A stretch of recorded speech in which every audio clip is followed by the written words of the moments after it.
I want to welcome all my colleagues to the hearing of the Subcommittee on the Middle East and South Asia. This hearing was called to assess the Obama administration's aid policy to the Palestinian Authority and to take stock of the challenges we continue to face. On January 22nd, just 2 days after his inauguration, President Obama appointed Senator George Mitchell as Special Envoy for the Middle East. 2.5 years later, just days after accepting Senator Mitchell's resignation, President Obama reiterated his belief that the resolution of the Israeli-Palestinian conflict is one of America's core interests in the Middle East. Throughout these 2.5 years, assistance to the Palestinian Authority has consistently remained a central pillar of the administration's policy towards the Israeli-Palestinian conflict. Unfortunately, recent developments on the ground require that we reassess our current policy trajectory and, if necessary, adjust accordingly.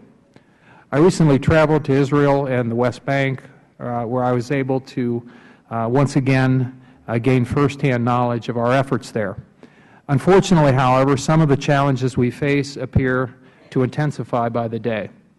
The current Palestinian leadership appears all too willing to sacrifice the tremendous gains that have been achieved by Prime Minister Fayyad's state-building effort in the name of political theatrics.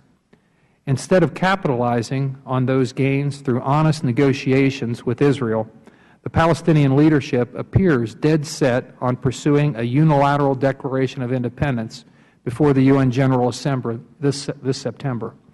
True Israeli-Palestinian peace will only be made between two peoples, Israelis and Palestinians, and not the other 191 other members of the General Assembly. The road to Palestinian statehood does not start in New York, and it is not the place of the United States or the United Nations nor any other country or institution to short-circuit the requisite negotiations between the two parties. A unilateral declaration of independence is simply rejectionism by another name. Similarly, the recent unity agreement between Hamas and Fatah is a very troubling development. I was, in fact, in Ramallah discussing with Palestinian Prime Minister Fayyad his tremendously important state-building efforts when this agreement was likely agreed upon, apparently without the blessing or maybe even the knowledge of Prime Minister Fayyad.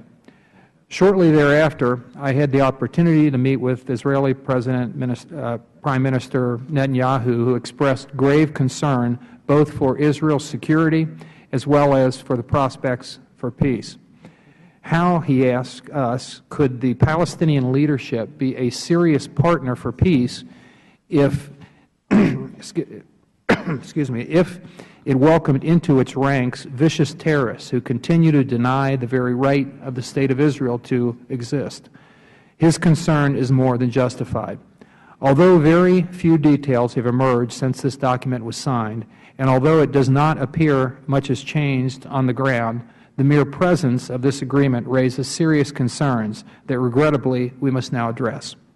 The Palestinian Anti-Terrorism Act of 2006 very clearly stipulates conditions that must be met in order for U.S. assistance to continue, including that any Palestinian government accept the three Quartet principles: acknowledging Israel's right to exist, renouncing violence, and agreeing to abide by past agreements.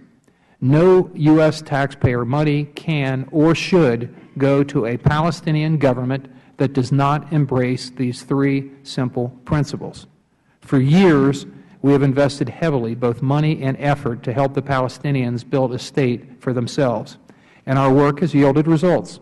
The economy in the West Bank continues to improve. Parents are able to send their children out at night. Israelis have felt comfortable making concessions on security that would have been unthinkable even a few years ago. In no small part, this is due to the hard work of the United States Security Coordinator for Israel and the Palestinian Authority, General Mueller. I'd like to thank you for your continued service to our country. I'm extremely impressed with the program that you are running, as well as the professionalism of the soldiers who are trained in it. And although I may have my concerns given recent developments, it would be extremely unfortunate if we were to have to end this important program because of an irresponsible decision by those who would prefer the path of rejection to the path of peace. We are rapidly approaching a watershed moment in U.S.-Palestinian relations.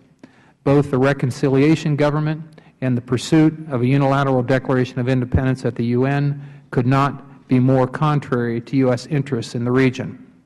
The fact remains that rejectionist elements within the Palestinian leadership still refuse to sit and negotiate in good faith, even as Israel repeatedly reiterates its commitment to the establishment of a Palestinian state. Israel, like the United States, welcomes those who would make peace even as it fights those who would make war. Time and again, Israel has demonstrated its commitment to a Palestinian state, living as its neighbor in peace and security. But there are no shortcuts on the path to this outcome, and there is no getting around the hard concessions that will have to be made. Although short-term security may be achievable unilaterally, peace is not. Palestinian rejectionism, whether by Hamas or Fatah, must be abandoned.